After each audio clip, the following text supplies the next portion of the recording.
Bonsoir, je suis le guide, le MPP, Martial Bissog, ou Martial de Bissog, pour ceux qui... Je souhaite que ce direct suscite un peu l'attention. Aujourd'hui, on va parler de la tension extrême qui est en train de monter au Cameroun. À la base, j'avais voulu faire un direct sur la Côte d'Ivoire et je le ferai peut-être demain parce que je suis attendu et j'ai ma responsabilité morale sur les élections qui vont se tenir en octobre. Alors, le Cameroun vit une situation de tension extrême, alimentée par les extrêmes. Et nous ne devons pas nous taire. Elvis Kwetinda, bonsoir combattant. Je ne suis pas combattant. Déjà, il faut peut-être enlever ce mot. Peut-être il faut bien m'expliquer le contexte de combattant, parce que je ne sais plus ce que c'est aujourd'hui. Alors, j'ai eu... ma position a toujours été claire. Il ne faut pas que les gens laissent un pays s'enfoncer. Qu'on aime, qu'on soit de quel bord que ce soit, des gens importants dans un pays ne demandent pas l'autorisation pour prendre leurs responsabilités. Et moi, je prends mes responsabilités. Mais je suis déçu parce que j'ai essayé d'écouter, il y a un gars qui est en direct là tout à l'heure, là. Je n'ai même pas fait 5 minutes, j'ai failli gerber. C'est un Camerounais qui est exilé ici, qui a été chassé de je ne sais pas quoi là-bas.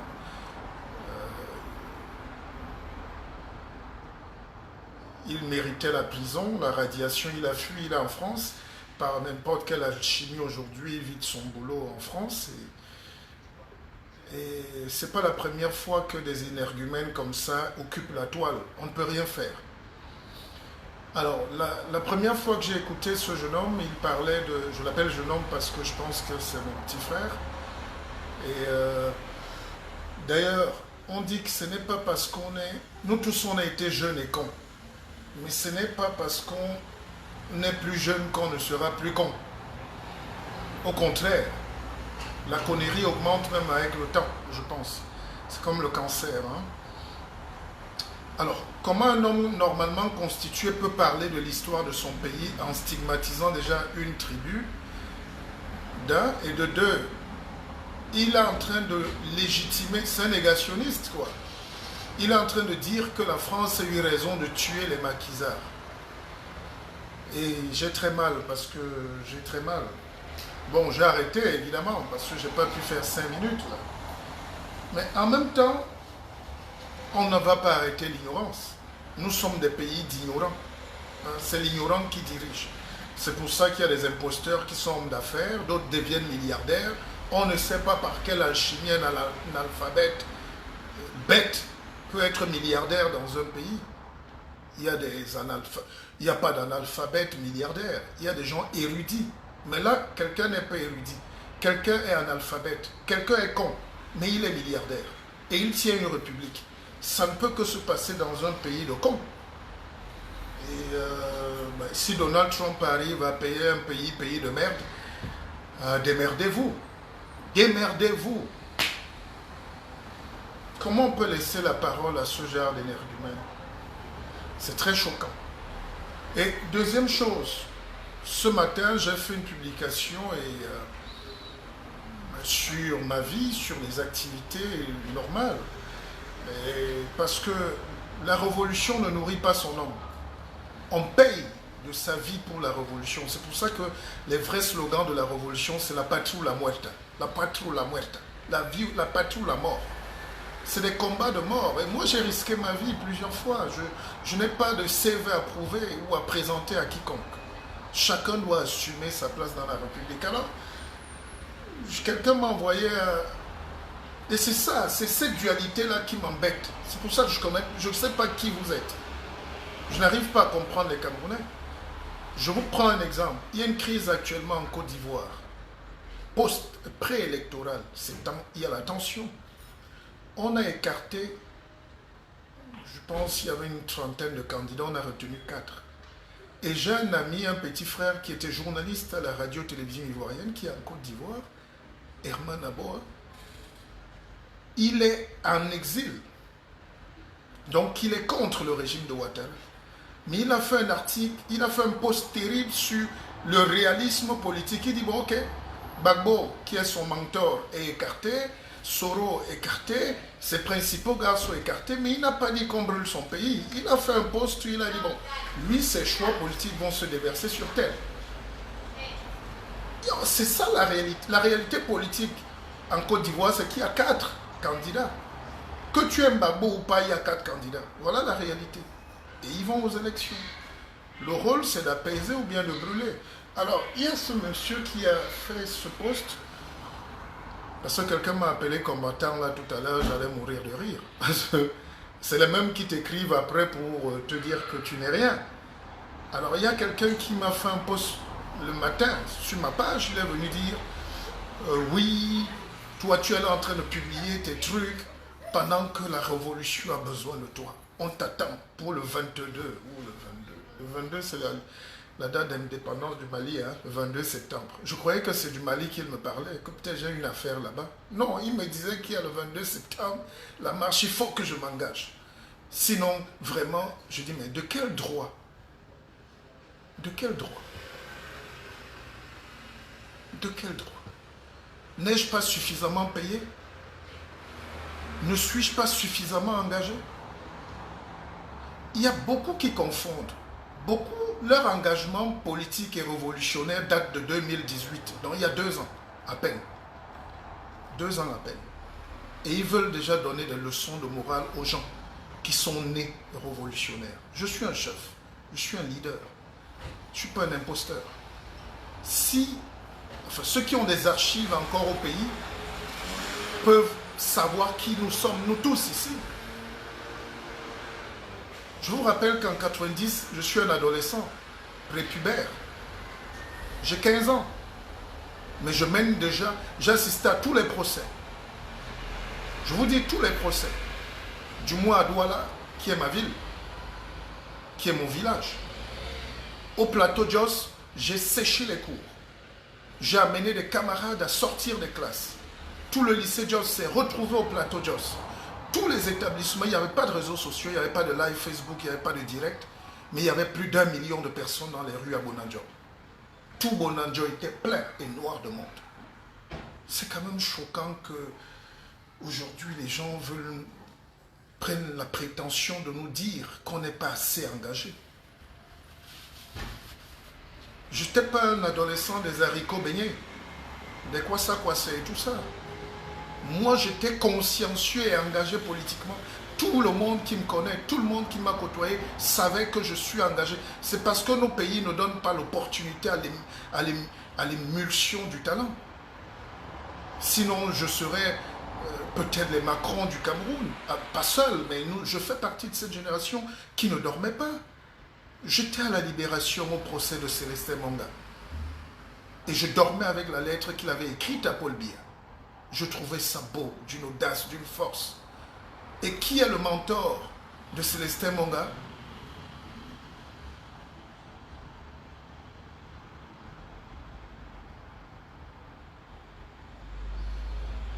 C'est un ministre des Finances qui est un cousin de Paul Biya.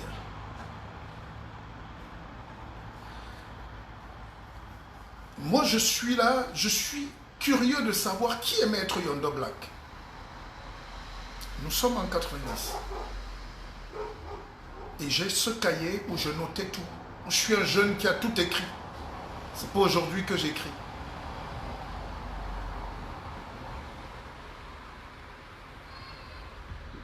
Célestin Monga, Maître Yondo Black, l'avocat qui a dit non. L'avocat qui a dit non. Il a exigé la démocratie Et il a été arrêté. Il était bâtonnier. Alors, quand vous avez 15 ans et que vous êtes marqué par ce genre de valeurs, et pire, ce n'est pas fini, il y avait le procès de Ndiawe. Et Ndiawe a été arrêté. Ndiawe, c'est le patron du Messager qui n'a que le CEP, à la base, parce qu'aujourd'hui, les gens croient que c'est une affaire de doctorat ou de je ne sais pas quoi. Mais Ndiawe, il n'a que le CEP. Et cet épisode m'a marqué. Ndiawe est le patron du plus puissant journal. Et il prend la liberté de laisser la liberté. Et je dis, mais c'est incroyable. C'est ça ma force politique. C'est ça ma formation politique. Et ma grand-mère qui était au village savait quand il y avait les troubles que moi, on va m'arrêter. Donc, elle ne dormait pas tant que je ne rentrais pas.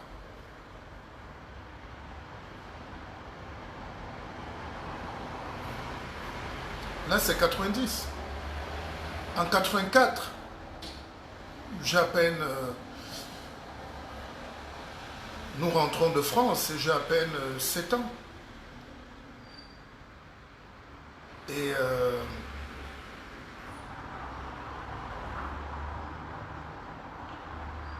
le putsch,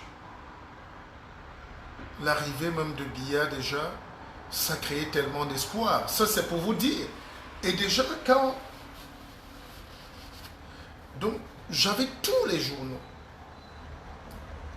journaux où je suivais les discours du président Biya à la lettre. Je recopiais. Donc, quand en 90, je vois qu'on ne met pas la démocratie, et que les gens se mettent à lutter pour la démocratie, parce que je lis les journaux, on a Libération, Le Monde, mon père est quand même abonné à tous ces journaux, et puis Afrique, Jeune Afrique, Afrique, Asie. Je dis, mais pourquoi au Cameroun, il n'y a pas de démocratie?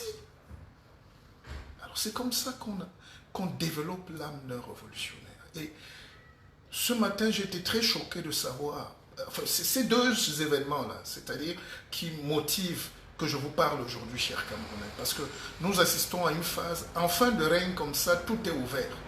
Les imposteurs, les sorciers, les buveurs de sang, les guerriers, les acheteurs d'armes, les gens ont déjà acheté, passé les commandes d'armes, les gens détournent l'argent, tout est bien pour que tout brûle. Et c'est ça la faiblesse d'un nègre. Quel est l'homme profondément équilibré et constitué qui peut se mettre? C'est comme si quelqu'un vient en France demain, à la tribune du journal en France ou d'un média, et il dit que Hitler avait raison de massacrer les Français. Et pas n'importe quel Français, les résistants, c'est-à-dire les gens de Gaulle, qui ont dit non aux pétainistes. C'est-à-dire, finalement, il faut que Facebook censure les gens.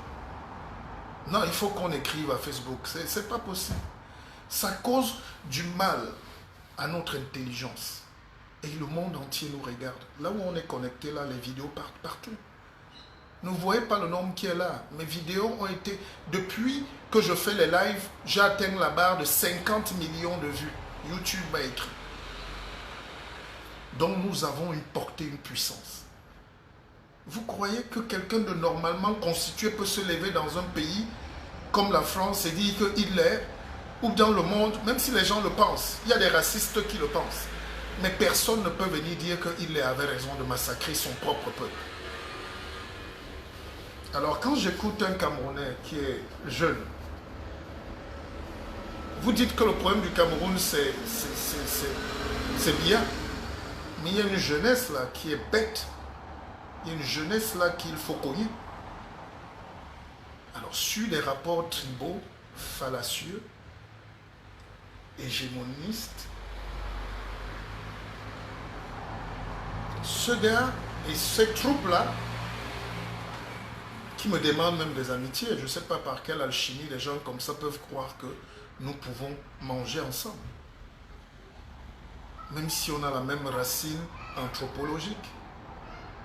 Alors, des gens comme ça se permettent de dire des insanités comme ça, et il y a 3000 vues. Et les gens apprécient. Et puis d'autres aussi commencent à chercher des têtes à couper. C'est-à-dire, maintenant, comme je suis dans mon petit coin, où je me relève doucement avec mes petits costumes, il faut qu'on me mette déjà sur le dos que je ne suis pas un révolutionnaire. Ça s'appelle le négationnisme. Ça s'appelle le négationnisme. Plus tard à l'université, j'ai été un des leaders de l'université. Plus tard au lycée, j'ai été un des leaders. Toujours. Plus tard, très tôt, j'ai commencé à bosser, j'étais engagé en politique.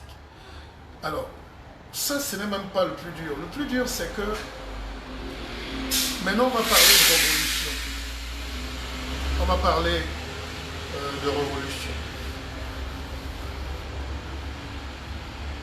À ces gens qui pensent que je ne suis pas révolutionnaire ou qu'ils voulaient que j'abandonne tout et que le 22 septembre, je ne sais pas où, je dois me déshabiller, je ne sais pas ce qu'il faut faire. Je rappelle que je suis allé, j'ai passé une commande de ça, Mongo Betty, Membas pour le Cameroun, une vingtaine d'exemplaires. J'ai une amie qui m'a vu me ruiner à la tâche, à distribuer, et je ne fais qu'envoyer ça aux gens. Ça part. J'ai dit pour le 13 septembre, pour Oumiobe, le meilleur cadeau que je peux faire à mon niveau, que je puisse faire à mon niveau, c'est de prendre un peu de ma poche. Comme je ne peux pas envoyer 10 000 francs à Boumiebel sur la tombe ou à sa veuve, j'ai essayé, je n'ai pas de relais fiable. J'ai dit, je vais prendre les livres de Mongo Betty, je vais acheter, c'est neuf. J'ai dit, j'offre aux Camerounais qui veulent, ou aux Africains, ou aux gens du monde, qui veulent être consciencieux, il fallait juste m'écrire et m'envoyer son adresse. Je suis en train de faire ça. Qu'est-ce qui coûte la révolution? Qui m'a dit de faire ça? Voilà mon propre livre, je le vends. Mais il est moins puissant que Mongo Betty sur cette problématique. Est-ce que vous comprenez ce qu'on appelle la révolution? C'est-à-dire dans la révolution, c'est une grosse machine où il y a, c'est comme une ruche d'abeilles, il y a la reine-mère qui est là pour pondre, il y a les butineux, celles qui cultivent, les travailleuses, chacun, je ne juge personne, tout le monde a sa place dans ce pays à bâtir. Il se peut juste que nous avons atteint la limite de la responsabilité. Soit on bascule dans le pays sous tutelle de la France, dont on revient à la colonie, soit on prend les marqueurs de notre autonomie. Je n'ai pas un problème de personne avec personne. Alors, je vous ai expliqué que quand Mongo Betty écrit ce livre en 72, il écrit d'une traite, en une nuit. 250 pages. Vous savez ce qui motive? écrit, pardon, Mongo Betty nous fait l'histoire de ce pays, les acteurs. Un bref rappel historique, qui a Idjo? Ernest Ouandié, Violence et vérité. Roland Pré, les débuts de la terreur française. L'UPC, espoir des pauvres et des jeunes. Si on n'a pas cette conscience historique, Monseigneur Ndogmo Albert, la goutte d'humanité dans un océan de bureaucratie. On a voulu tuer Monseigneur Ndogmo juste parce qu'il a défendu le Camerounais. Albert Ndogmo, prince de l'église ou prophète. Les paradoxes de la condition bureaucratique camerounaise. Il faut lire ces livres. La capture d'Ernest Ouandié. Nous sommes en 71. L'UPC, un mort qu'il faut qu'on tue. Voilà les vrais problèmes. L'action psychologique, l'arrestation de Ndogmo ou l'odieuse machination. Les lumières, le sinistre prélude, les lumières viennent de la croix. De 20 combats de Monseigneur, de Félix du Comité international de défense d'Ernest Ouandié. Et qui a monté le Comité international de défense d'Ernest Ouandié? C'est Mongo Betty, Alexandre Biyidi Biawala.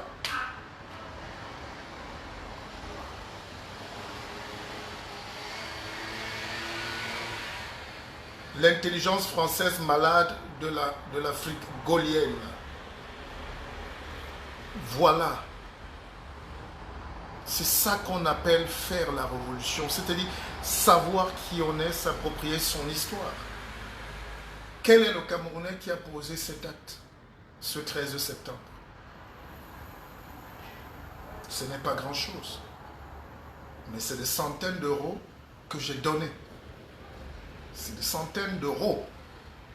Je n'ai pas faroté, je contribue à véhiculer notre mémoire, parce que celui qui n'a pas lu ce livre doit se suicider. C'est la base.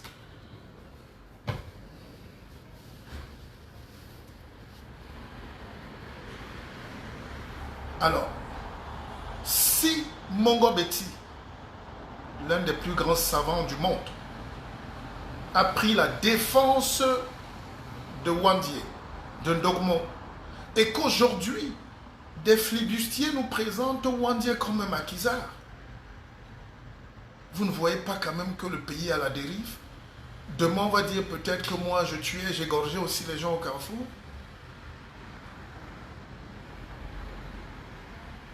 C'est pour ça qu'il faut restituer la mémoire.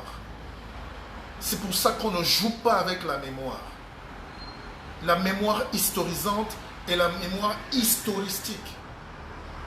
Il y a même une dimension holistique. C'est la magie, l'histoire. On ne joue pas, c'est sacré.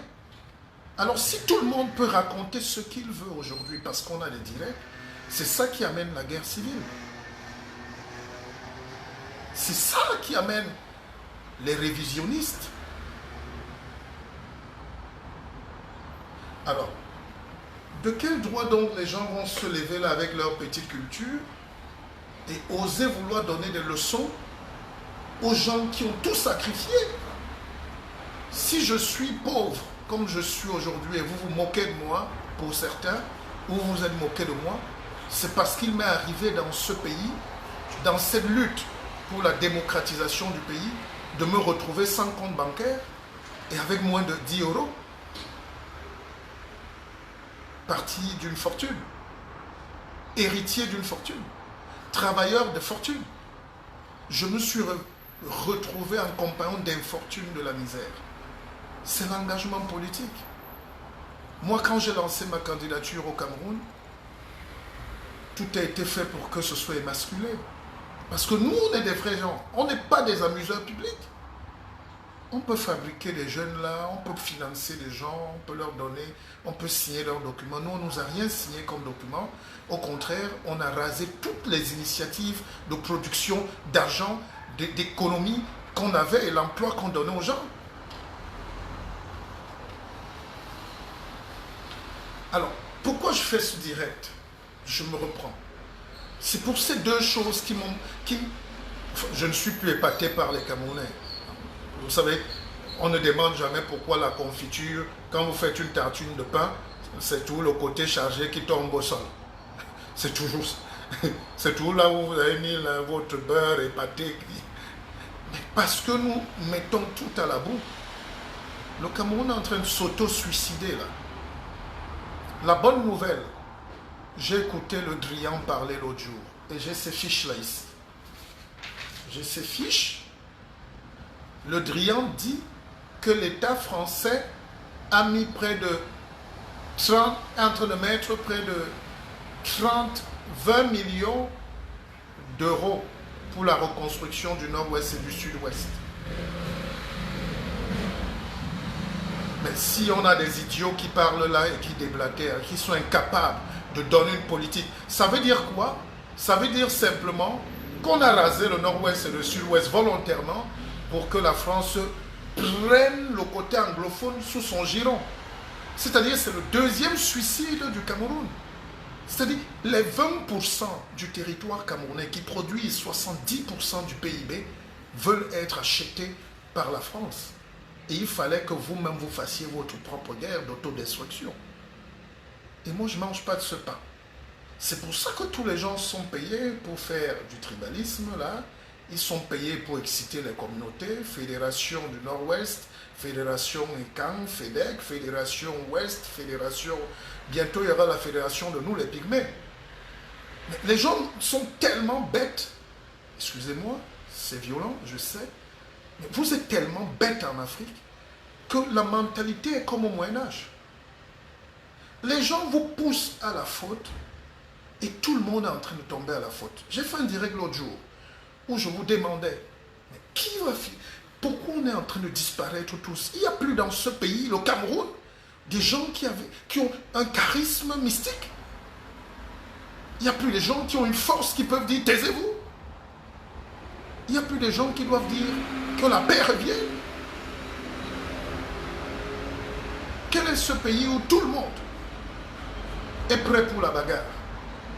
Je lis les communiqués insipides du gouvernement et je comprends que là, c'est la guerre qui a commencé. Quand je regarde Kamto, on est en train de lui faire porter une charge. Je ne sais pas, je n'ai pas causé avec lui. Mais est-ce que son intention, c'est de brûler le Cameroun? Je ne pense pas. Vous savez, les gens qui veulent nous pousser à bout là, je vais vous dire, moi, j'ai fait une marche en 90. J'étais loin, je n'étais pas leader, j'étais un enfant. Mais dans cette marche, il y avait Tchungan Charles, avocat au barreau.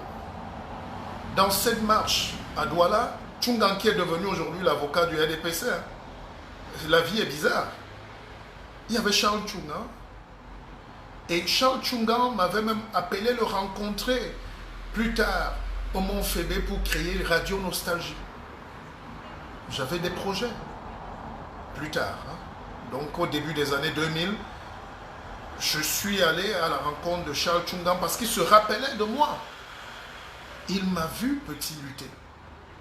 Il y avait Charles Tchungan à cette marche. Il y avait Amélie Bieleux. Il y avait Ekindi. Non, pas Ekindi, il y avait Ekane Anissé. Voilà des gens. Quand on a déporté Ekane Anissé la nuit, ils sont allés au BBR, j'étais là. Et mon père n'a pas dormi toute cette nuit parce que c'était un Cameroun d'une violence que les gens... Excusez-nous, hein, on ne peut pas tricher avec son histoire. On ne peut pas tricher. Je vous concède à tous les jeunes aujourd'hui qui se battent le fait que vous êtes très engagés, peut-être plus engagés que nous. Mais ne tuez pas notre conscience en même temps. Ne dites pas qu'on n'a rien fait. Ne dites pas qu'on n'est pas là. Parce que vous aurez besoin de nous. Alors, quand nous sommes en train de mener ce combat, qui n'est pas un problème de personne, parce que je prends donc à témoin tous les Camerounais. Nous tous, on a des gens dans l'armée. Nous tous, on a les gens dans le gouvernement. Nous tous ici, on a quelqu'un qui est fonctionnaire. L'expérience a prouvé que tous les Camerounais ont un membre de leur famille qui est au moins fonctionnaire, même si c'est collectionneur d'impôts. Alors, donc quand on dit qu'on attaque l'État, on est en train de s'attaquer nous-mêmes. Et quand l'État dit qu'ils vont attaquer le peuple, ils sont en train de s'attaquer eux-mêmes, puisque le peuple c'est nous, c'est vous, c'est leurs propres enfants. Nous sommes un peuple.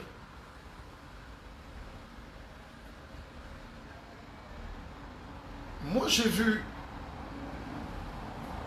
quand j'entends parler de Kamto, c'est en 90 ou 11, parce qu'il est porte-parole de la coalition avec le SDF. C'est là où le professeur Kamto commence à m'intéresser. Parce que l'élection de 92 est la plus belle élection qui n'ait jamais existé au Cameroun. Il y a eu l'élection aussi des mairies à l'époque. Je vous rappelle que c'est le SDF qui a gagné tout. Parce qu'il y avait cette ferveur-là. Il y avait une coalition. Alors, et Kamto, quelques années après, je pense il est entré au gouvernement en 2000, bêtise, 2011, 2009. Alors, je revois Kamto, qui était le porte-parole de l'opposition, entre au gouvernement.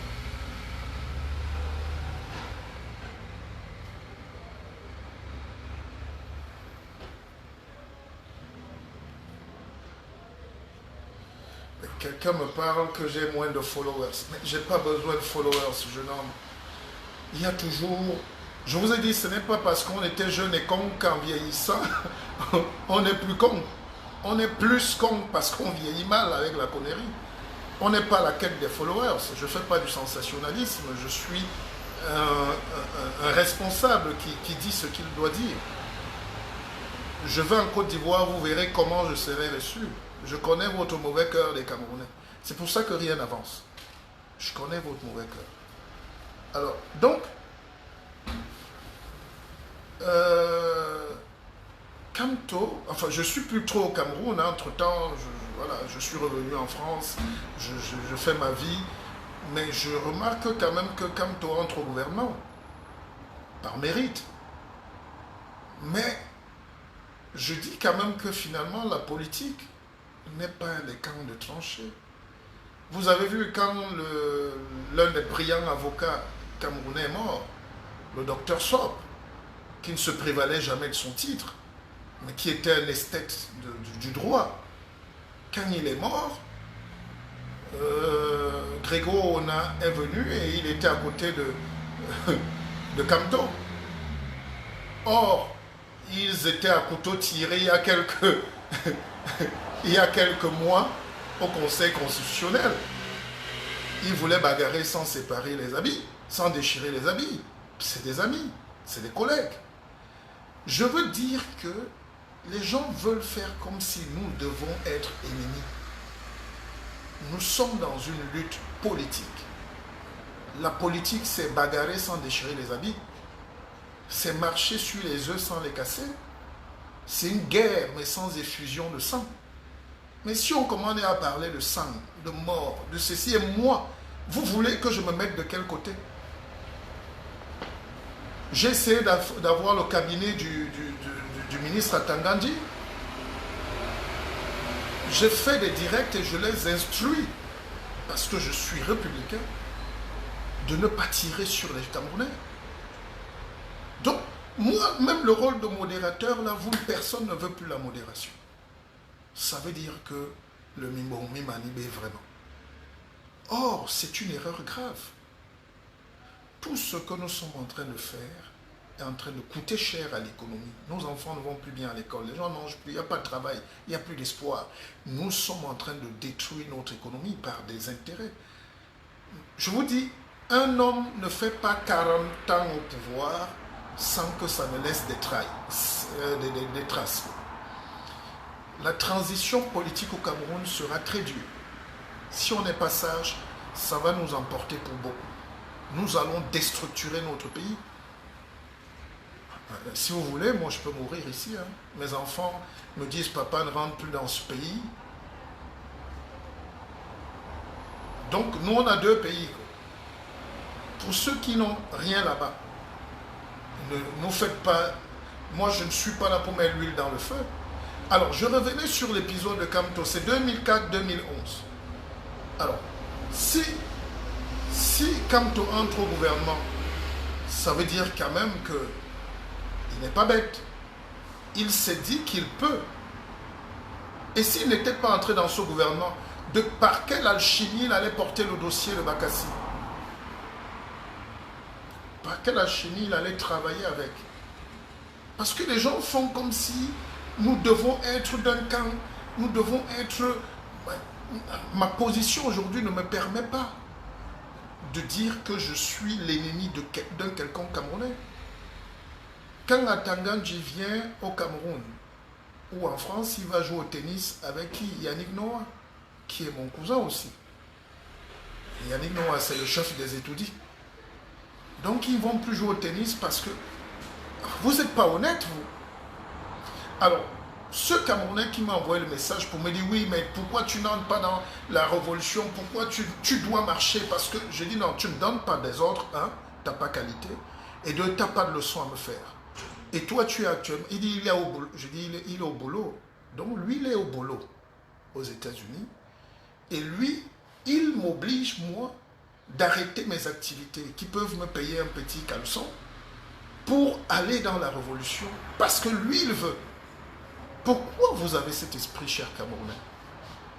Pourquoi vous croyez que les autres doivent plus bagarrer ou plus se sacrifier pour vous? Et ceux qui se sacrifient, vous leur donnez quoi? Puisque vous êtes tous négationnistes.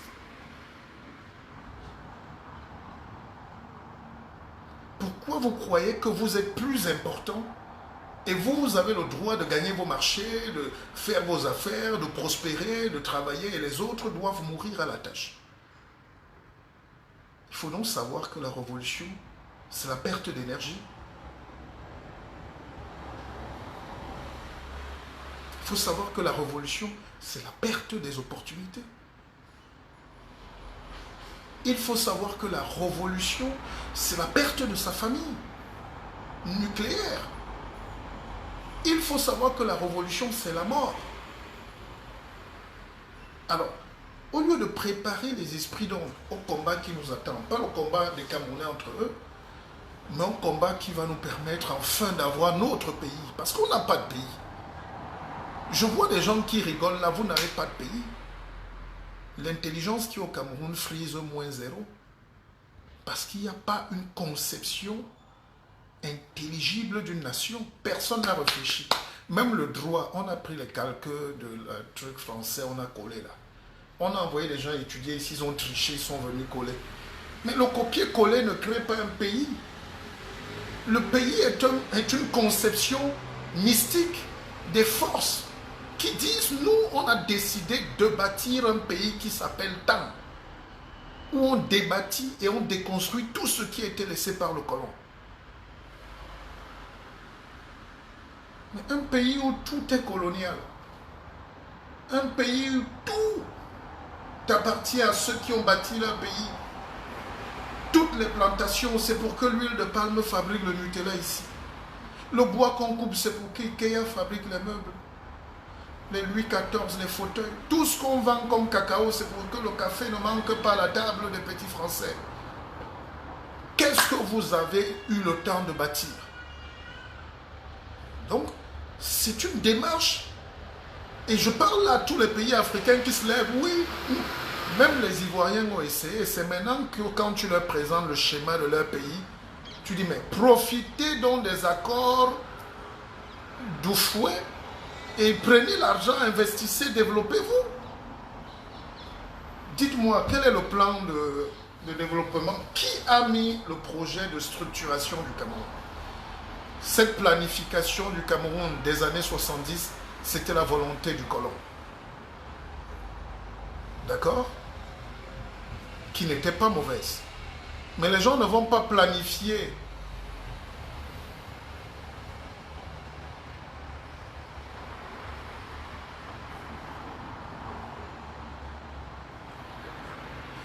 Les gens ne vont pas planifier leur pays, leur vision de leur suprématie sur vous, et vous continuez à vivre dans le rêve d'un pays alors qu'il est conçu pour nourrir la colonie. Et qu'est-ce qui a changé aujourd'hui? Si Bolloré a encore le fer, les chemins de fer, s'il a encore l'aéroport, les ports, si les ADC, si les brasseries, si tout ça, les assurances, la police est habillée par la France. Mais réfléchissons. Et c'est pour ça que je suis respectueux des gens qui s'engagent. Donc je disais que quand Kamto entre dans le gouvernement, ça lui permet de batailler, d'apporter l'idée, même s'il était mal placé dans ce système. Et maintenant qu'il en sort, pourquoi les gens vont faire comme si nous devons tous être l'ennemi des gens avec qui Kamto a travaillé hier forcément? Pour ceux qui sont avec Kamto, c'est pas ça la politique. C'est pas ça la politique. Kamto est plus proche de Biya que vous tous, et beaucoup de Camerounais qui se croient même être même Kamto. Il a géré les dossiers sensibles de la nation. C'est ça qu'on appelle la responsabilité. Alors, parce que les gens nous voient calmes, vous voulez donc que nous on fasse quoi dans cette relation politique? Vous voulez que moi, à titre personnel, que je sois engagé dans quel extrémisme de la guerre dans mon pays? À défaut d'avoir des aînés, de les convoquer et de leur dire d'arrêter de donner un ordre pour que les gens se respectent. Il peut avoir des marches encadrées, il peut avoir une courtoisie républicaine, il peut avoir la démocratie. Vous voulez que moi, Martial Bissok, je me retrouve dans une situation en train de jouer les petits cons, en train de crier partout? Vous savez ce que c'est qu'engager une candidature à l'élection présidentielle sans finances extérieures? Moi, ça m'a pris plus de 100 millions. Au bas mot. Et personne, aucune banque ne vous rembourse, personne ne vous soutient, tout le monde vous tourne le dos. Alors, que les mêmes soient aujourd'hui à vouloir faire les petits malins parce qu'ils font des directs sur Facebook, je leur dis de la boucler. Je leur dis de la boucler. La révolution qui nous attend au Cameroun est une révolution qui va concerner tout le monde. Et depuis quelque temps d'ailleurs, ma fierté, c'est que j'assiste. Il y a quelque chose qui se passe. Même les gens qui ont le pouvoir croyaient qu'ils peuvent dormir tranquille. Le but, c'est d'empêcher aux dirigeants de dormir tranquille. C'est ça la politique. Quand on est dans l'opposition, on empêche aux gens là de dormir tranquille. Parce qu'ils ont de l'argent. Ils ont l'argent du peuple entre les mains. Ils ont la vie du peuple entre les mains. Si tout le monde démissionne, c'est en cela que je salue les combats d'un leader comme Kamto. Mais après, ne me demandez pas plus. Si demain je m'engage plus que ça, le temps de me reconstituer, je vais m'engager. Je n'ai pas besoin de vous.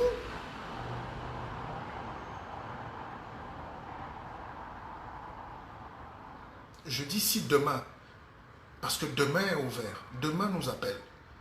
Si demain, moi, le Mpépé Bissok, je reviens sur l'arène, au devant de la scène, c'est pour porter fort mes convictions.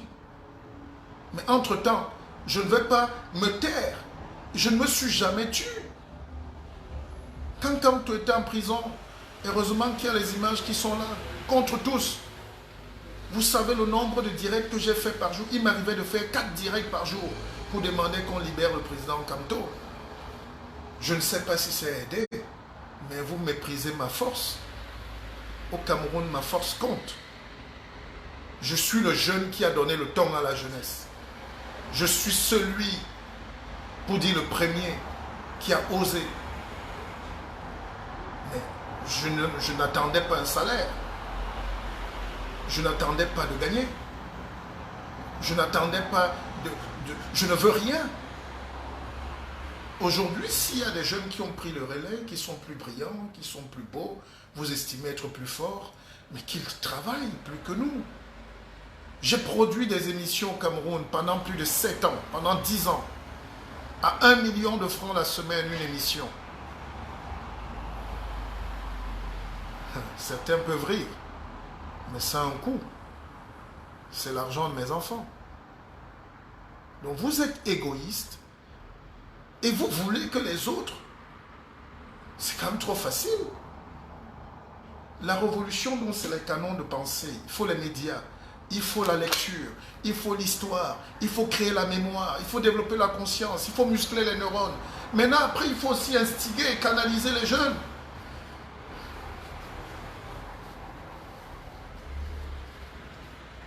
Si vous, aujourd'hui, vous estimez que nous, on ne vaut rien, aujourd'hui, j'arrive même pas à monter un petit projet de télévision que j'aurais pu monter sans l'aide de personne il y a quelques années. Sans l'aide de personne. Aujourd'hui, on est obligé d'attendre, de quêter. Et on fait tout ça parce que nous avons un projet de l'intelligence noire. Nous voulons qu'on soit libre. Mais on ne se libère pas comme ça. Ma naïveté m'a conduit à... Enfin, la révolution m'a conduit au gouffre. Donc ne croyez pas que vous êtes les seuls qui payez. Aujourd'hui, je me rétracte pour bâtir, pour enseigner, pour avancer. Mais ce n'est pas qu'on n'aime pas le pays. Ce n'est pas qu'on ne lutte pas. Que ceux qui ont les muscles aillent donner des coups de poing. Mais pour ma part, je pense que l'éducation joue un rôle très important. Je pense que préparer les gens, je pense que préparer les esprits à l'avènement d'un nouveau monde, je pense que amener les gens à comprendre les enjeux Parce que les gens ne savent même pas ce que c'est que le Cameroun. Les gens ne savent pas ce que c'est que le Cameroun. Les gens ne savent pas. Vous savez, je vous raconte une petite anecdote. Un jour,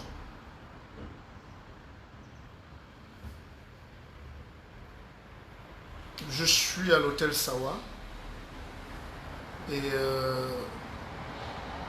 quelqu'un descend, il vient me voir.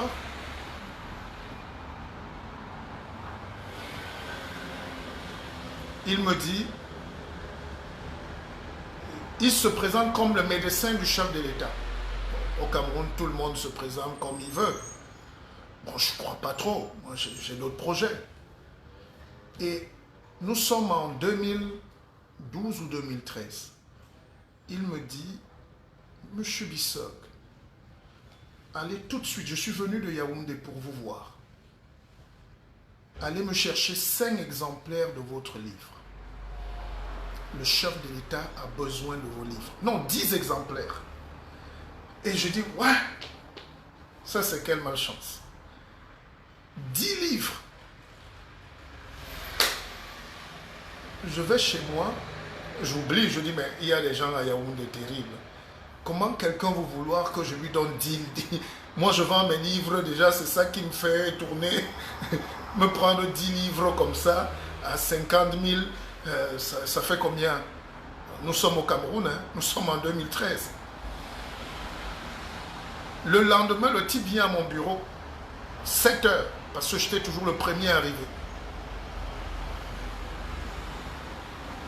Le monsieur est là, il me dit, Monsieur Bissok, on a tous les moyens de vous retrouver. On vous a dit que le chef de l'État, donnez-nous 10 livres pour le chef de l'État. Je dis, oh, mais franchement. Et là, je vois un cortège, présidence, tout ça. Je dis, c'est plus les blagues. Je vais, je décaisse 10 livres, et je dédicace et je donne.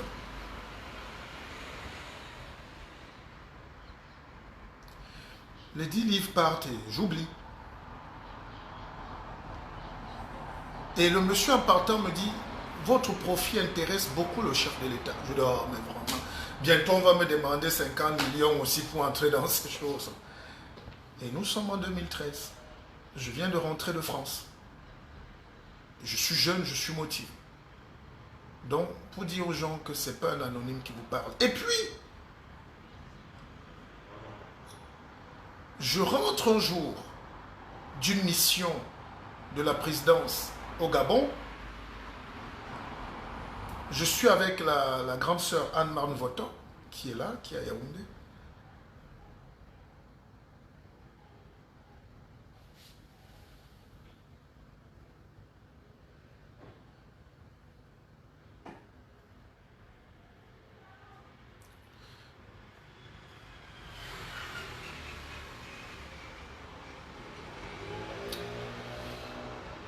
Excusez-moi, il y a des gens qui essaient de m'appeler. Vous inquiétez pas, on est en train de monter une télévision. Hein.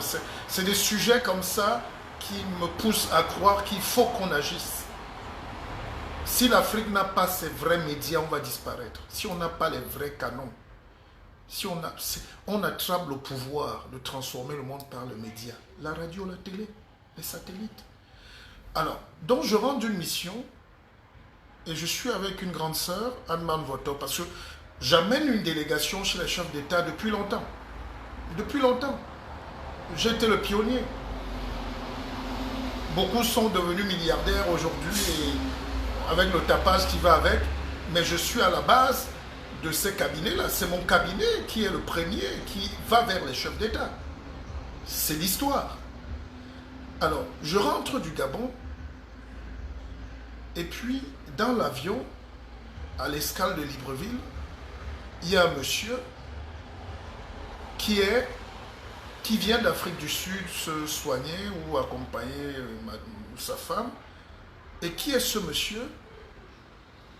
Le monsieur vient, il me salue d'abord. Monsieur Bissok, le chef de l'État apprécie ce que vous faites. Moi-même j'apprécie. Je dis, ouais, l'affaire s'il me suit partout. Le chef de l'État vient faire quoi? Anne-Marne Voto me tire et me dit, mais toi, tu es comment même?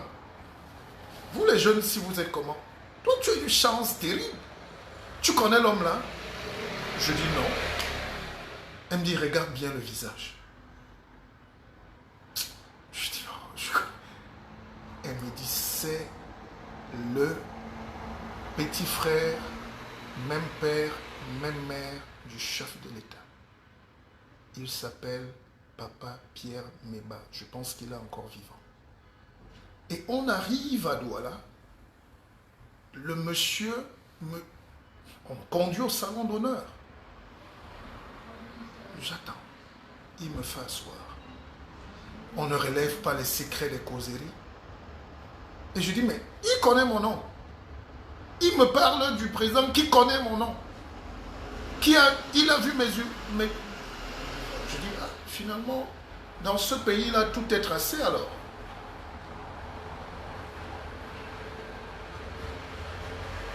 Entre les livres de quelqu'un qui s'est présenté comme un proche, et puis là, vous voyez comment l'histoire. Et si aujourd'hui je suis en France, libre de vous parler, vous pouvez donc imaginer que ma liberté a primé. Est-ce que les Camerounais comprennent? Je ne suis pas un enfant, vous n'êtes pas des enfants. Les enfants ne suivent pas mon direct. Je fais des directs pour des gens très équilibrés, pour des gens réfléchis.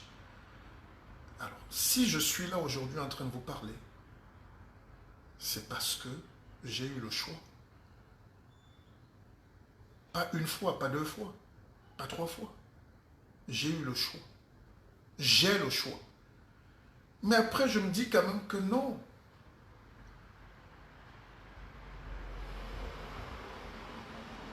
Ce système-là ne me sied pas.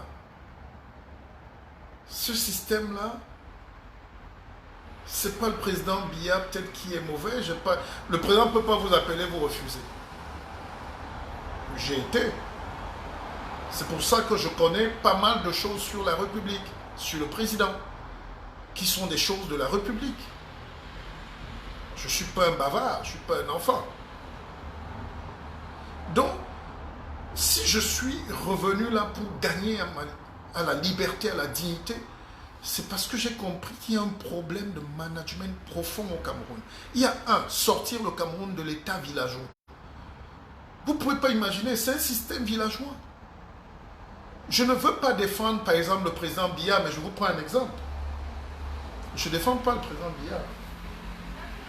Et même si je le faisais, j'ai le droit. Beaucoup le font. Et vous les adorez. Quand ils sont les membres de vos familles. Quand les Ketcha Cortez entrent au gouvernement, je vois tous les amis. J'ai un ami qui a insulté le président tous les jours dans mon inbox. Je pense qu'il est le directeur de cabinet de Ketcha Cortez aujourd'hui. Et depuis, il m'envoie les prières et tous les discours, les déplacements de la dame et les portraits du président. Donc, j'ai reçu les momos chez moi qui venaient pleurer. Hein, le ministre, il venait passer à mon émission en suppliant, en pleurant, que je fais ma rentrée politique. Quand pendant l'élection, j'ai créé le G18 avec mon frère Ngos, c'est là où tous ces gars-là sont venus nous coller au dos pour entrer dans notre plateforme. Et on nous a dit, créez, tu vous entrez là-dedans. Et c'est ça qui a amené que certains sont entrés dans le gouvernement aujourd'hui. Mais c'est ça l'histoire. Donc, à un moment, j'ai pu rater, j'ai fait des erreurs, mais je ne regrette pas, mais je ne me sentais pas d'appoint face à quelque chose qui ne me sied pas. Alors, le président Biya nous dit par exemple ceci, parce que moi je lui ai posé des questions franches et sincères souvent. Je dis, et le président Bongo l'a dit, le père, que Biya ne va jamais aux réunions. Il méprise l'Union africaine, la CEDEAO, la CEMAC et tout. Pourquoi le président n'y va pas?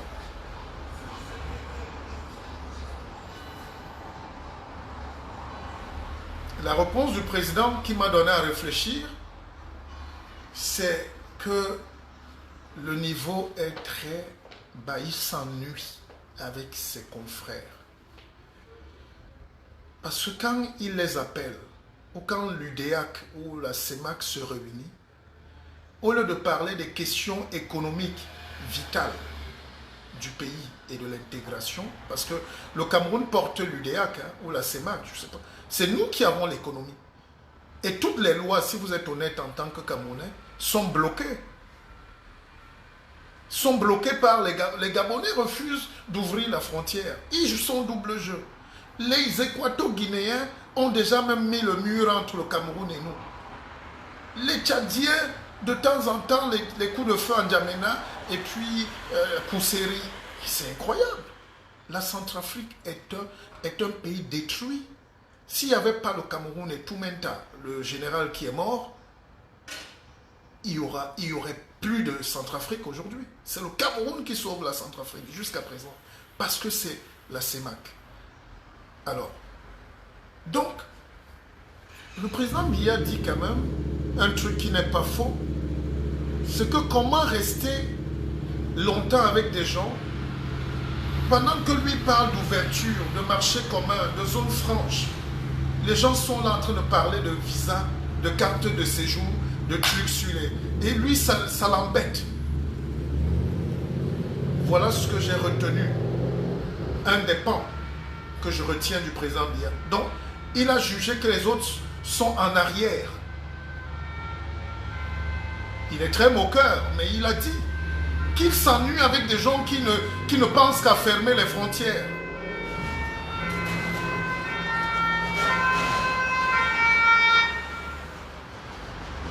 Alors, quand on tombe dans cette esquisse-là,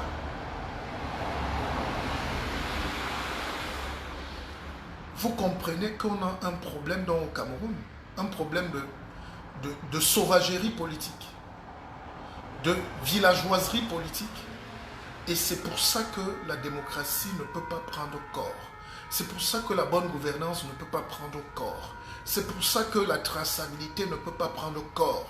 C'est pour ça que la bourse n'existe pas chez nous. Parce que quand on demande à toutes les sociétés camerounaises d'entrer en bourse, les gars ne veulent pas. Parce que la bourse veut dire la traçabilité. Je suis en train de monter une entreprise avec un de mes frères là. Il faut que les comptes soient clairs. Pour aller en bourse, pour vendre le cacao, il faut bien dire que il faut montrer combien de cacao vous avez acheté et combien vous l'avez vendu. Or, toutes les sociétés vivent de mafia. Les directeurs généraux sont milliardaires. Ils fêtent au village. Ils sont chefs traditionnels. Ils sont patrons des sectes. Ils ont ce flou-là, il fallait donc un homme de poigne pour mener ce nouveau management.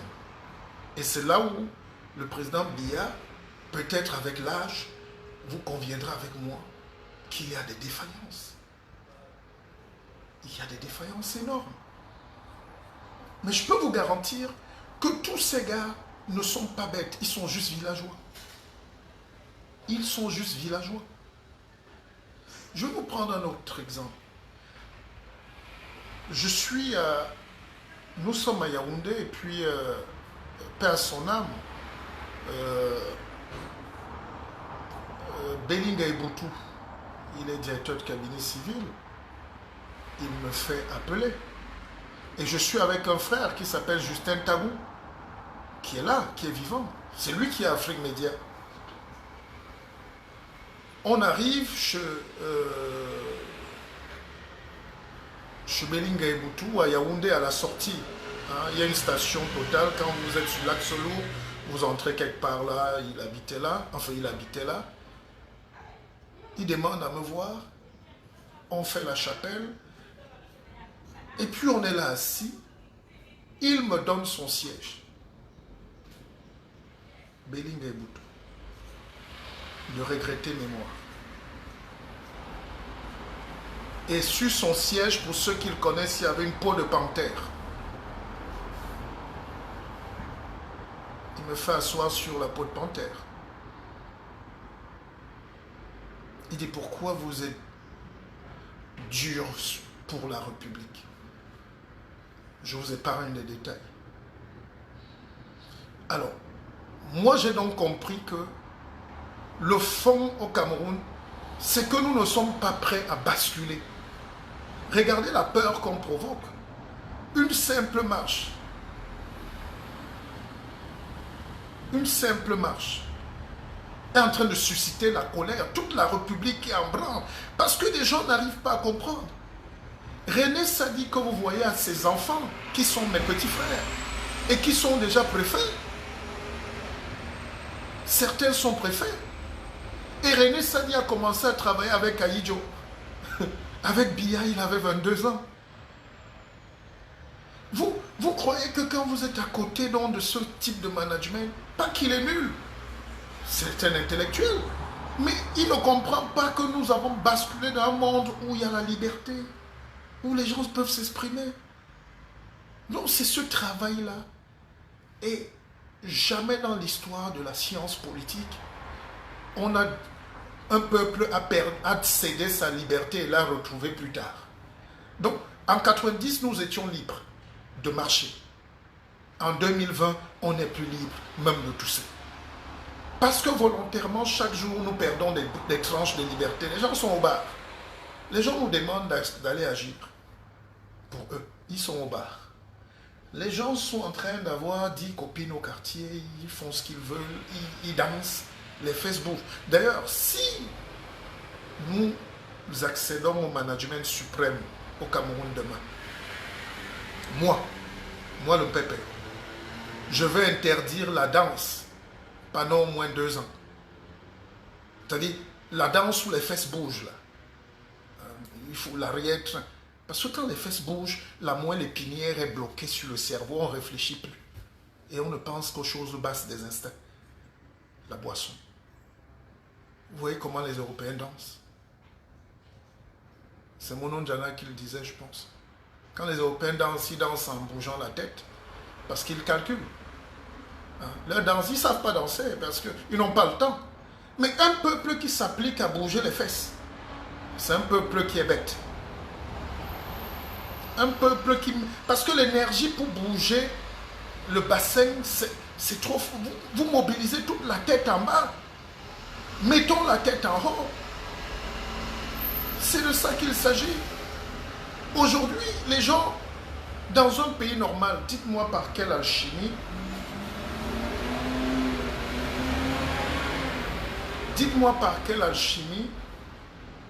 un ministre peut écrire des choses du genre, on va blesser les gens. Ou on va fouetter les gens.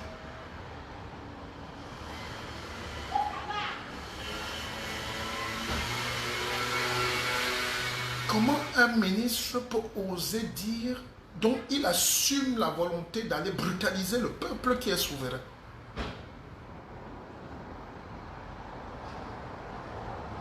Alors, vous croyez que moi, sincèrement, je peux être assis ici à Paris en mangeant mon petit fromage et c'est des nouvelles qui nous réjouissent? Je sais donc qu'il y a un boulot à faire. Nous tous, on n'a pas été préparés à la modernité. On n'a pas été préparés à un monde de lumière. On n'a pas été préparés à l'acceptation du talent. On n'a pas été préparés à l'acceptation du mérite.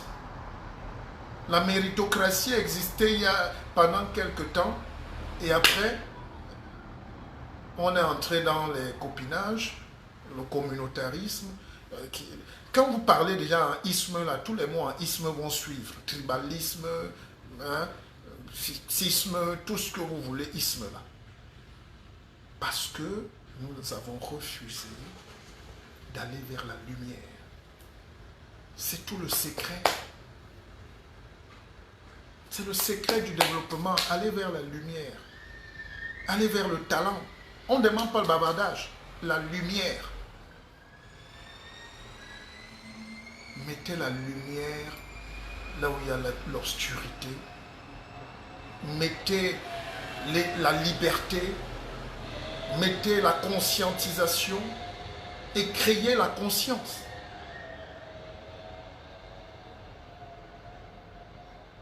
Donc, nous voyons donc que nous tous, parce qu'on a laissé la liberté, croyant la récupérer plus tard, elle est définitivement partie.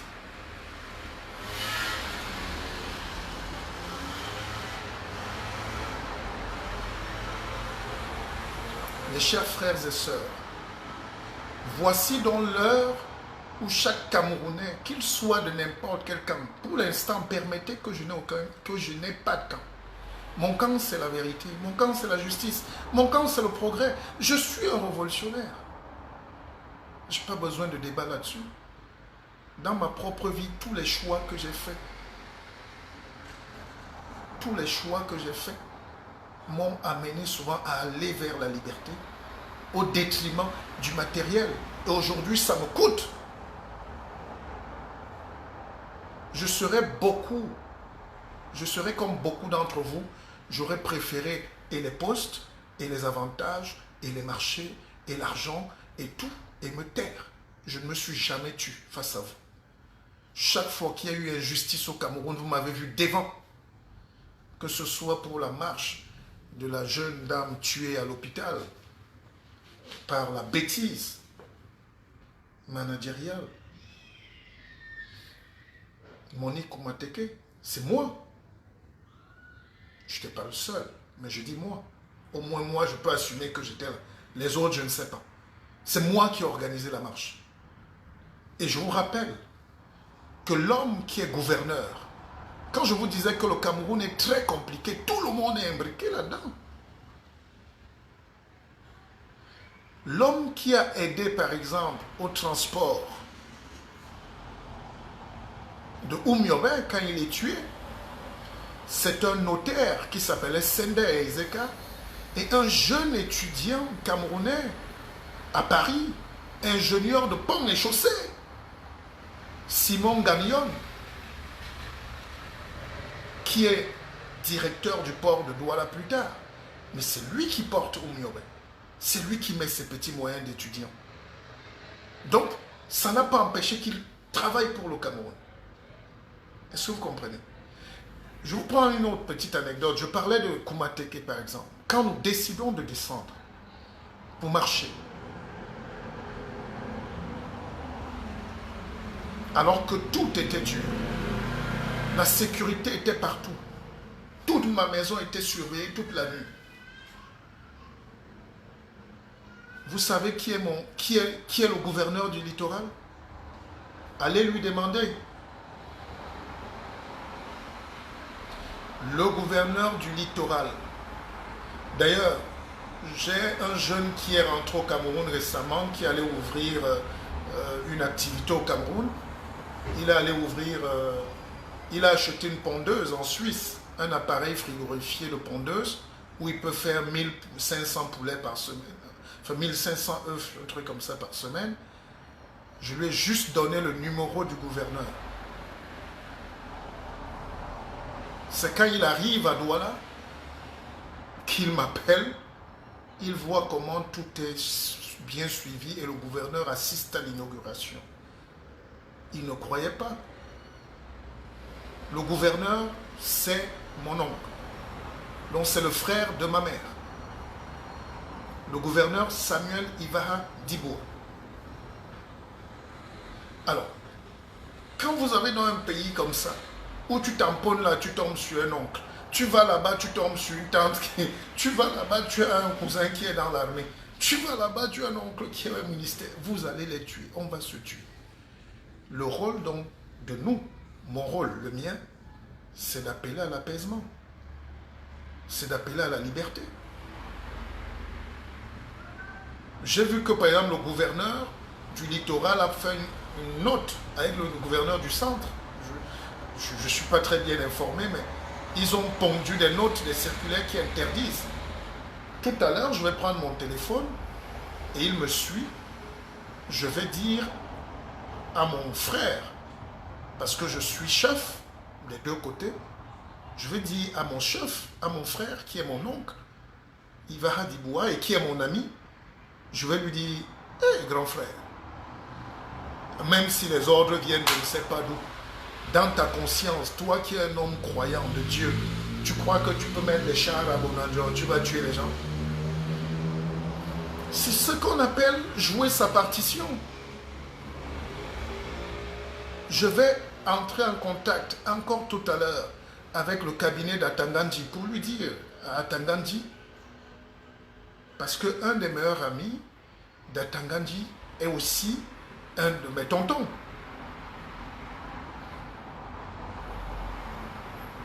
Les gens ne savent pas que celui qui est chargé de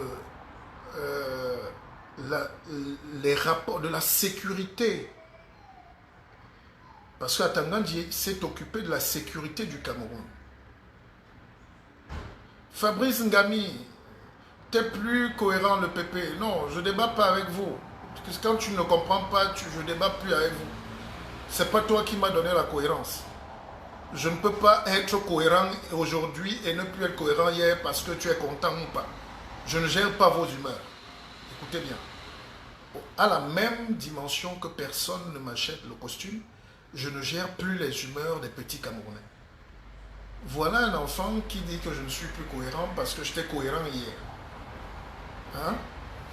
Donc, entre-temps, moi je ne suis pas un soulard, je suis quelqu'un qui a ses neurones, je mène mes activités. Donc, quand je ne dis pas un mot qui t'arrange, je ne suis plus cohérent. Alors, ce que je voulais vous dire, par exemple, c'est que l'un des personnages les plus proches du président en matière de sécurité, celui qui coordonne ses services au palais, c'est Raphaël Bissek-Bicon. Et qui est Raphaël Bissek? Et je m'appelle Bissa.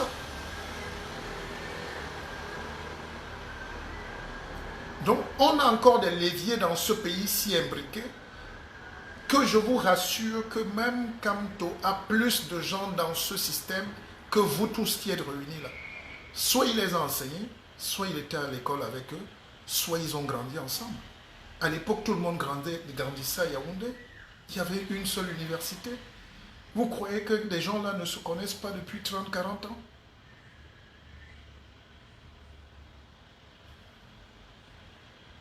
Donc, le débat, je ne sais plus de quoi on parlait. J'étais en train de dire que quand j'ai monté dans cette marche pour la dignité, alors que les journalistes venaient du monde entier, CNN, France 2, les gens sont venus comprendre comment au Cameroun on peut éventrer quelqu'un.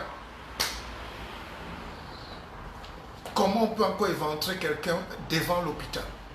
C'était... Et j'ai monté toute la marche, sachant bien que Ivaha Diboua, c'est mon oncle. Alors quand les rapports de la police, la DGE, les camions sont venus de Yaoundé, cagoulés et tout pour nous fouetter, pour nous jeter en prison, le gars me dit, oh, oh. Un des commissaires me tire, il me dit, vous quittez vite de cette marche-là. Parce que votre oncle, j'ai dit non, mon oncle va seulement faire qu'on nous tue tous. Je ne peux pas quitter et laisser cette marche. Si c'est pour ça que mon oncle va me tuer, qu'il me tue tout de suite. Et c'est comme ça. On m'a déporté de la Réunion. J'étais avec Anissé et Kane. Voilà. La marche de Koumateke, Anissé et Kane, tous les jeunes de Douala ont marché. Hein, tout. Je pense Alex Yewé. Il y avait tout ce beau monde-là. Ils sont là. Nous ne parlons pas des faits inventés. Beaucoup n'étaient même pas concernés. Alors, j'ai quand même affronté mon oncle. J'ai affronté l'État. Et on m'a déporté de là. Je suis revenu me mettre dans les rangs pour protéger les populations. Mais comme vous êtes un peuple sans mémoire, vous allez vouloir déchirer ça parce que peut-être je n'ai pas le bon nom. Ou on ne fait pas trop de bruit. Je me suis couché parce qu'on tirait, on a blessé des gens. On a arrêté des gens. Je me suis couché sur les gens pour qu'on ne tire pas. Et Kananissé est témoin.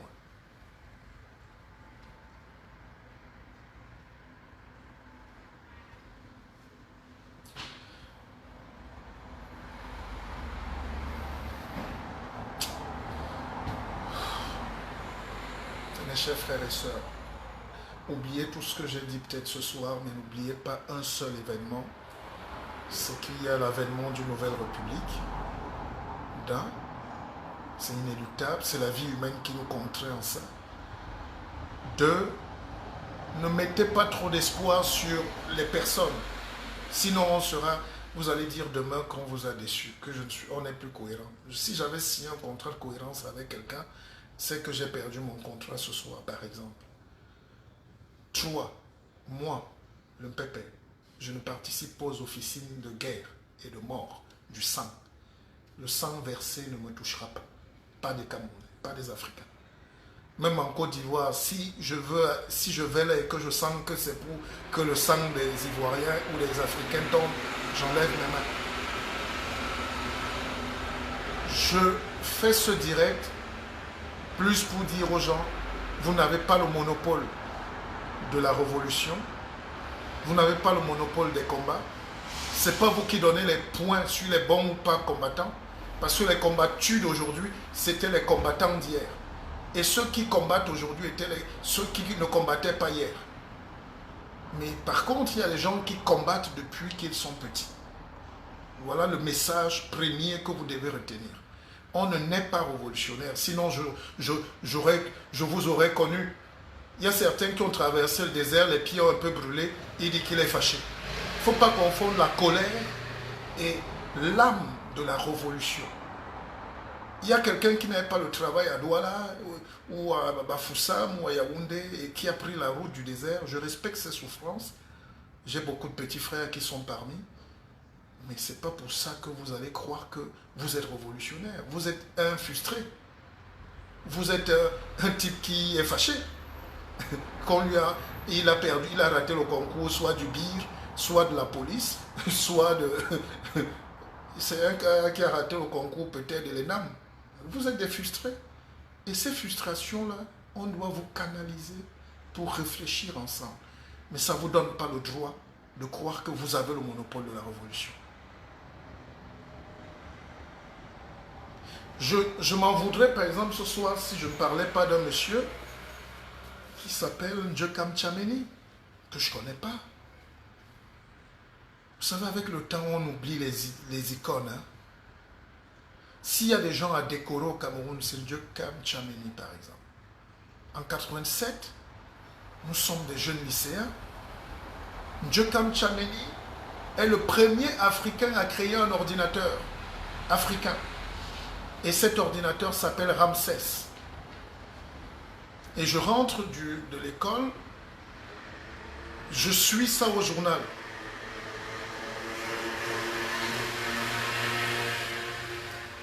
Et je vais à la rencontre de ce type. Je croyais qu'il est américain. Je croyais qu'il vit aux États-Unis. Il avait ses trucs à Bonabéry. Bon, il est marié à une américaine. Il a une école américaine à Bonapriso. Mais aujourd'hui, on veut l'ignorer. Mais c'est des gens qui sont là. C'est des gens qu'il faut saluer parce qu'il a beaucoup lutté. Je sais plus ce qu'il faut aujourd'hui. Il ne faut pas oublier des gens. Il ne faut pas oublier Yondo Black. Je parlais l'autre jour des figures qui peuvent encore amener la raison au Cameroun. Quel est le Camerounais qui est déjà allé causer avec Yondo Black? Ces bureaux ne sont jamais fermés. Quel est le jeune, avant même d'arriver en Europe, qui connaissait Yondo Black, qui allait le saluer? Moi, je me suis même proposé à aller repasser les habits de Yondo Black. C'est ça qu'on appelle l'âme du révolutionnaire. Des gens n'ont rien posé.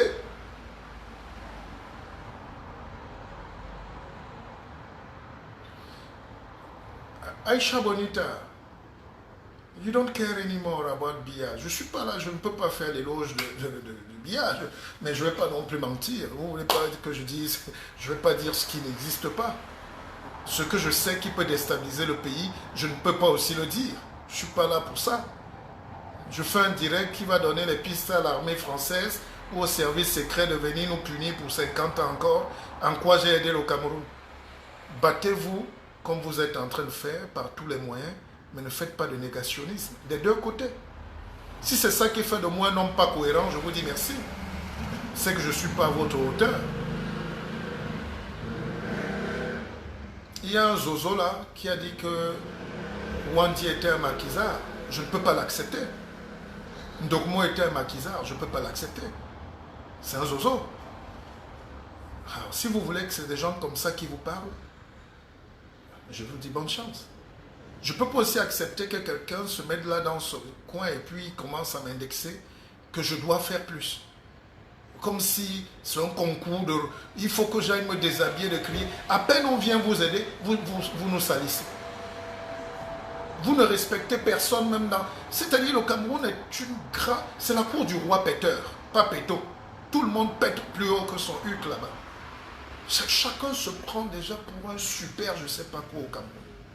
Et c'est le management du président Biya qui a conduit à ça. Le non-management est la mort du management. Puisqu'il n'y a pas de leadership. The leadership is to find a way to manage the dilemma. Voilà. Le management, c'est gérer les dilemmes. Non, le leadership, c'est gérer les dilemmes. Le management, c'est conduire les projets. Et au Cameroun, il y a trop de managers. Il n'y a pas de leader. Le peuple doit reprendre sa souveraineté, mais le peuple doit aussi prendre ses responsabilités. Donc je venais vous dire qu'il y a des gens dans ce pays, s'il y avait encore une voix, peut-être tout le monde est en train de mourir là-bas, s'il y avait encore quelqu'un qui peut se lever, non, en ce qui me concerne, il faut qu'il y ait marche.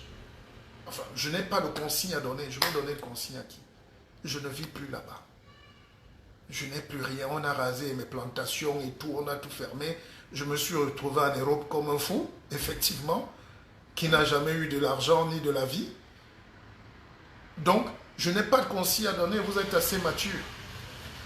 Mais je ne veux pas qu'il y ait de blessés, encore, ou de morts sur notre conscience. Je ne veux plus qu'il y ait des enfants emprisonnés au lendemain d'une marche. C'est pour ça que je demande à l'apaisement, au gentleman agreement citoyen. Je ne sais pas, la police et l'armée vont être là pour protéger les édifices, au cas où, c'est leur mission, mais pas là pour punir et blesser et tuer les Camerounais. Ça. Si on ne dit rien, ça veut dire qu'on a démissionné. Au moins ma voix compte. Et je sais qui je peux toucher au Cameroun pour que mon message porte. Même ce soir, je peux faire intervenir le président s'il n'est pas au courant. Parce qu'on nous dit tout qu'il n'est pas au courant. J'ai cette force. Et mon rôle s'arrête là. Voilà ce que j'avais à vous dire. Je vous aime. J'aime ce peuple. Le Cameroun va continuer sans nous. Le Cameroun n'est pas notre possession. Le Cameroun ne nous appartient pas. Peut-être pour nos enfants. Et remettons-leur ce pays que nous sommes incapables de bâtir. Moi, ma déception, c'est que nous perdons l'énergie ici et nous enrichissons l'Europe, le Canada, l'Italie, l'Allemagne, tout ça, nos intelligents, nos diplômes débordent. De Dubaï, nous sommes partout avec nos sacs de diplômes. Et nous sommes en train de perdre le temps qui devait être consacré au développement. Voilà ma frustration, si vous permettez. Maintenant, faites ce que vous voulez. Je n'ai aucun monopole. Je ne maîtrise aucune troupe. Je ne maîtrise pas le tout. Je ne maîtrise pas les enjeux réels. Je fais confiance à ce peuple qui porte son projet de vie. Si vous voulez que nous soyons aux affaires, donnez-nous la signature. Mais à part ça, qu'est-ce que je peux faire? Qu'est-ce que je peux faire à part vous dire que je vous aime, ne vous tuez pas, ne vous entretuez pas. Je ne démissionne pas, je suis peiné, j'ai très mal, mais je ne peux que dire ça. Je ne peux que faire un direct.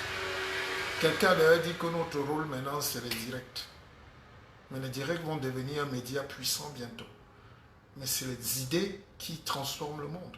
Si on avait donc laissé la place aux idées intelligentes, l'intelligence, le savoir, la technologie, la science, il n'y aurait pas de tribalisme, il n'y aurait pas de...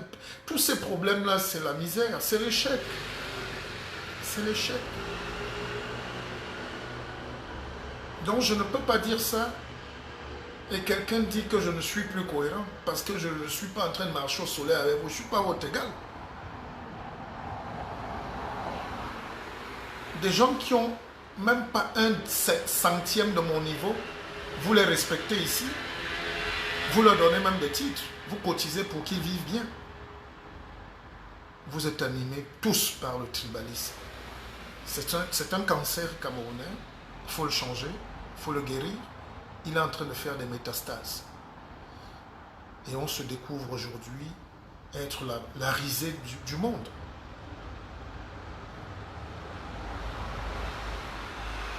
Mon rêve aujourd'hui, c'est de voir effacer tous ces mécanismes qui nous empêchent de parler du développement. Moi, j'aime la science. Moi, je suis un homme de science. Moi, ce qui m'intéresse, c'est que comment on profite de la montagne à l'ouest, avec le climat, là, pour faire tourner l'éolienne. Je ne sais pas. Les vents soufflent très fort dans le désert la nuit. On peut mettre des éoliennes là-bas. Moi, j'aime les choses concrètes. Et l'Africain n'est pas concret. On n'arrive pas, on ne voit pas. On a l'huile de palme, mais on ne sait pas faire le savon. Alors, c'est tout. Voilà nos problèmes aujourd'hui. Chaque village a un cours d'eau, un fleuve. Il suffit de mettre une roue pour que la turbine tourne, les gens l'électricité. Ah ouais, sonnel a coupé. Qu'est-ce qu'on fait avec ça? Et je conduisais ma voiture aujourd'hui et j'avais très mal parce que j'écoutais à la radio, on dit qu'il y a toutes les voitures sont électriques aujourd'hui, n'est-ce pas? Les voitures électriques, c'est les batteries électriques. Les batteries électriques, c'est le lithium qui est creusé où? En Afrique, au Congo, au Cameroun, partout là-bas à l'est. Donc on creuse le sol. Et les batteries électriques, quand les voitures électriques meurent, la batterie, on ne la détruit pas. La seule manière de la détruire, c'est qu'on la remet au sol. On l'enfle au sol. Donc je me disais, mais les gens nous tuent, ils nous rasent les forêts, ils creusent nos villages pour prendre un petit bout de truc pour faire une batterie qui va mourir, on va remettre au sol, qui va encore gâter le sol. Donc c'est cyclique. Donc ma tête travaille sur autre chose. J'étais aujourd'hui à... il y a un jeune homme qui m'a envoyé 50 € du Portugal. Ma vie est surprenante. Moi, 50 €. Pas à moi, hein, pas pour mes poches. Mais il a dit qu'il avait promis le projet de forage que j'ai lancé il y a près d'1 an. Et j'ai dit, mais pourquoi c'est maintenant? Il dit, Pépé, c'était dur. Mais tu m'as donné des paroles de bénédiction, les choses commencent à marcher. J'ai pensé au forage. Alors, je suis allé m'aligner à Monogram, pardon. Et ce jeune-là s'appelle Serge. Il est connecté. Et j'ai même voulu abandonner. Il est témoin. C'est lui qui me dit, non, Pépé, ne laisse pas ça là-bas, je vais aller reprendre. Je voulais lui dire, il va reprendre. Parce que ce que j'ai vu aujourd'hui, c'est que j'ai vu plus de 100 Africains dehors, alignés, devant un poste de Monogram. Et comme la poule et le piment ne sont pas allés aux toilettes rapidement, la bagarre a éclaté. Donc, ils bagarraient pour le rang. Et d'un petit bureau où c'est des Arabes ou 2 Arabes ou Pakistanais ou quoi là qui nous servent.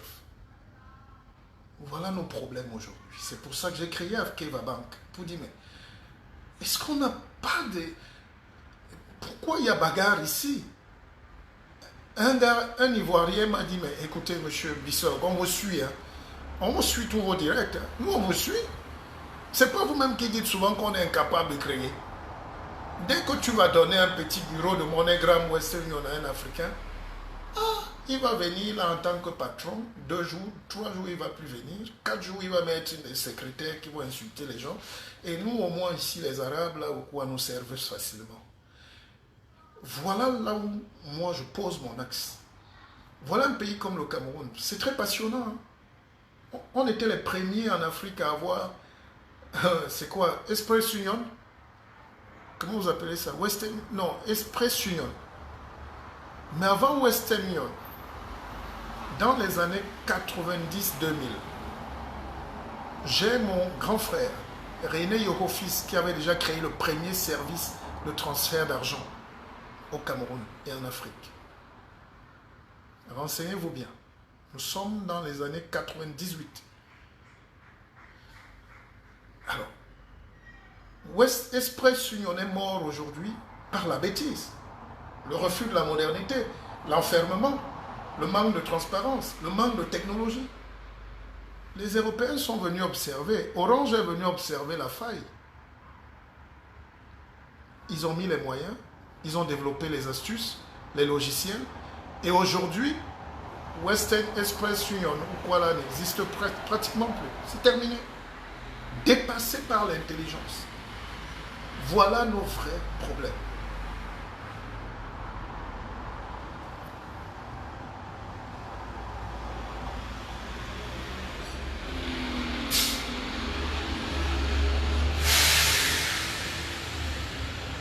Mais ma réflexion aujourd'hui, c'est comment faire pour que les enfants gagnent de l'argent étant chez eux. Avec l'intelligence du monde, en vendant leur cacao sur les bourses de Londres, de Singapour. Comment on peut faire nos œufs et... Voilà, je suis dans une réflexion industrielle, post-scientifique, magique même. Et ce Cameroun de la petitesse là me fatigue, ne m'intéresse pas. Quand je me connecte pour parler des tribus, tel est ceci, nous les ceci, vous n'êtes rien du tout, vous tous. C'est le pays qui doit être puissant. Voilà, c'est tout. Voilà. Quand je dis ça,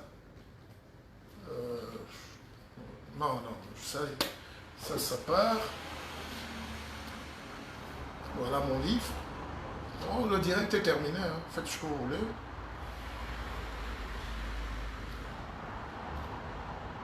Déconnectez-vous. Alors, je ne peux pas finir sans prendre quand même. Vous pouvez le commander ce livre. C'est une pépite, hein. Alors, je vous dis quand même un truc. Quand je lance, j'ai écrit, hein, ce pays est beau mais fragile. C'est le chapitre 6. Hein.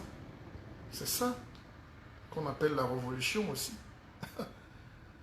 Quand je lance un regard panoramique sur ce bout de terre, je ne peux m'empêcher de croire qu'il mérite forcément un meilleur destin. Les années 70 nous ouvraient les portes du boom économique premium. Les entreprises fleurissaient. L'école jusqu'au supérieur était normale. Je pense que vous mettez, vous savez ce qu'on appelle les figures de style, l'anaphore, d'accord? Omubamba me dit, viens faire la campagne de Prado. Mais je suis en train d'arriver. J'arrive. Je vous dis qu'à Abidjan, mes directs sont regardés sur grand écran. Sur grand écran. Carrefour. Ils filment, ils m'envoient. Parce qu'ils comprennent. Déconnectez-vous, dis donc. Vous me fatiguez. Je finis avec vous. Maintenant, après, on va parler de la Côte d'Ivoire. Alors, quelqu'un me dit... Joël Sébastien Véron. Monsieur Bissot, votre position vous engage. Je pense que vous êtes libre de vos opinions. Éric Momo, donne-nous ton point de vue clair sur la révolution. Mais frère, Monsieur, tu t'appelles Momo. Peut-être ton cousin a trahi même tout un village et toute une région. Il est au gouvernement. Tu lui demandes pas les comptes. Ce Momo-là, c'est moi. Vraiment. Écoutez. Les années 70 nous ouvraient les portes du boom économique premium. Les entreprises fleurissaient. L'école jusqu'au supérieur était normale. École normale supérieure. L'industrialisation était bien réelle. Une ville comme Edea réussissait l'exploit d'avoir 6 multinationales. 6 multinationales dans un petit périmètre de moins de vous ne vous rendez même pas compte de là où on tombe. Aujourd'hui, il n'y a que la moto et les mitumba et les noix de coco à Edea. Et les prunes. 6 multinationales, je dis 6. C'est mon village. Alors, qui est plus touché? Qui peut être plus touché? Une ville comme Edé a réussi l'exploit d'avoir 6 multinationales. Une société comme Alucam était devenue la première grande industrie d'Afrique bien avant les indépendances. Le rêve était permis. L'Alucam, c'est la première industrie en Afrique, pas subsaharienne, dans toute l'Afrique. C'était avant 1960, hein. C'était avant les indépendances. Alucam, c'est peut-être 58. Péchinet, le premier groupe mondial d'aluminium qui est français, a créé, s'est délocalisé pour la première fois au Cameroun. Énorme, non? Énorme. Alors quand vous me demandez ma position, vous voulez que ma position, voilà ma position. Vous voulez que je danse? Allez, bonne soirée les enfants, je vous adore. Restez vous-même. N'ayez pas peur. N'ayez pas peur. We there for insight. My brother for Muyuka, for Mutengene, for Tiko, for Limbe, for Bodjongo Wututu, for Boloba Batanga, for Kambe, Manfi, for Batibo, Ndu. Nothing no fish spoil our life, our lives. Mais on a chudon quiet. Tingo betao. Non.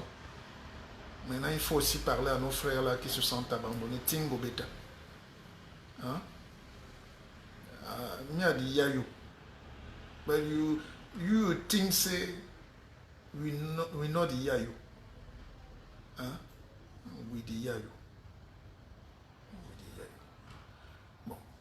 Brice Fosso, allez faire le tintamarre, allez exciter les gens à mourir. Mourez, mais n'amenez pas la conscience des autres. Nous sommes là pour bâtir un idéal républicain. Vous n'allez pas nous amener dans votre truc. Donc, Tingo Beta Massa. Et me, I love you. I like you. Hein? So,